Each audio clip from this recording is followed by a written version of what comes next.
Hello, everyone. Thanks for listening to Wake Up, Look Up, a podcast where we connect events happening in real time to the gospel of Jesus Christ.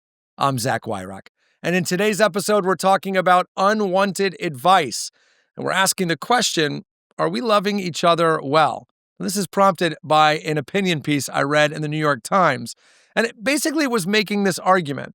One of the most unkind things we do to each other, and we all do it, is give unwanted advice. We respond when someone tells us about something they're struggling with, a negative experience they've had, something that's causing them stress or distress. We respond by telling them what we would do, or what they should do, or how we handled a similar situation. And when we do that, all the studies show we're hurting the other person. We're minimizing their feelings, minimizing their experience, and making ourselves the center of the story. In fact, we're saying that our experiences are actually more important or more relevant than their needs. And so the article was actually saying that one of the most loving things you can do if you can't resist the impulse just completely is to ask, do you want advice? To give the other person a chance to go, actually, no, I'm just venting, or no,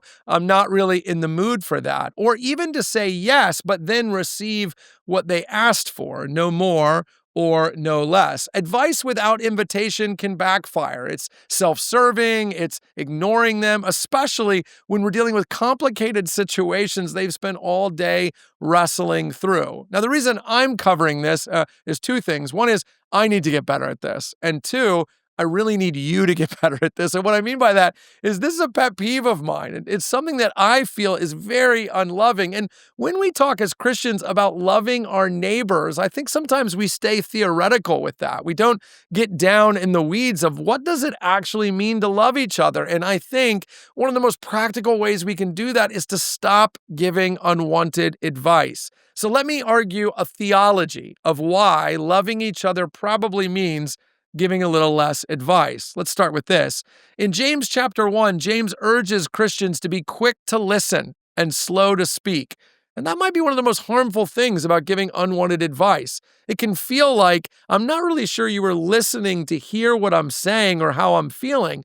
You were just listening to get to what you wanted to say. It almost makes you feel like halfway into your explanation of how your day went, they started forming an argument. They weren't listening to you. They were just ready to show you how brilliant they are. And James tells us, hey, look, love looks like this. It listens well. It even restates, hey, it sounds like that was really hard. It sounds like you're really struggling. How can I be there for you? How can I help? That's the posture of a listener. The second thing is this: respecting boundaries is a way of honoring each other. Romans 12:10, Paul says to outdo each other in showing honor. That means actually ascribing to the person in a difficult situation wisdom, kindness, patience. Their problem isn't that they lack those things and you have those things in spades, which I'm not saying you believe, but when you jump straight to advice, that is what you're saying. Hey, you couldn't possibly have figured this out. Let me tell you how to do it. You're not great at doing this, but I am. Let me share my brilliance with you. And Paul says, don't do that. Honor each other. See the good in each other. The third thing is this: wisdom, real wisdom, is timely. Proverbs 25:11 says, a word fitly spoken is like apples of gold. It's no different than just thinking about it this way. The right word in the right time makes a big impact. But the right word in the wrong time, at best, accomplishes nothing. No one's saying we don't need to help each other by giving advice, but there's a time and a place for it. And what the article was saying is when you ask the question, do you want advice? You're asking them, will this be a rotten apple for you or an apple of gold? And what you're really saying, is I only want to give you something that is helpful. And of course, the last thing is this: empathy reflects Christ's example. In Hebrews chapter 4, we're told we have a high priest who is able to sympathize with our weaknesses. We don't have a high priest who instantly jumps to advice. Do you realize what that's saying? When you go to Jesus in prayer with a difficult situation, his first move is sympathy, not advice. And he's the Son of God.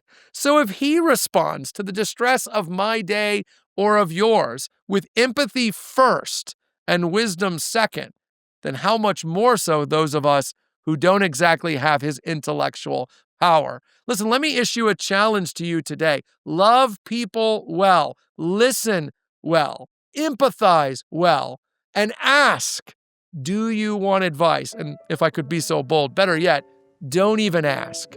Just love them, honor them, listen to them, validate their feelings, and wait for the moment when you can actually be helpful. Hey, thanks for watching this episode of Wake Up, Look Up. If you enjoyed it, please help us get the word out by sharing it with someone you think might benefit from it. And while you're here, make sure to subscribe to our YouTube channel to get further content, or even download the CCC app, where you'll find even more resources to help you grow in your faith and relationship with Jesus Christ.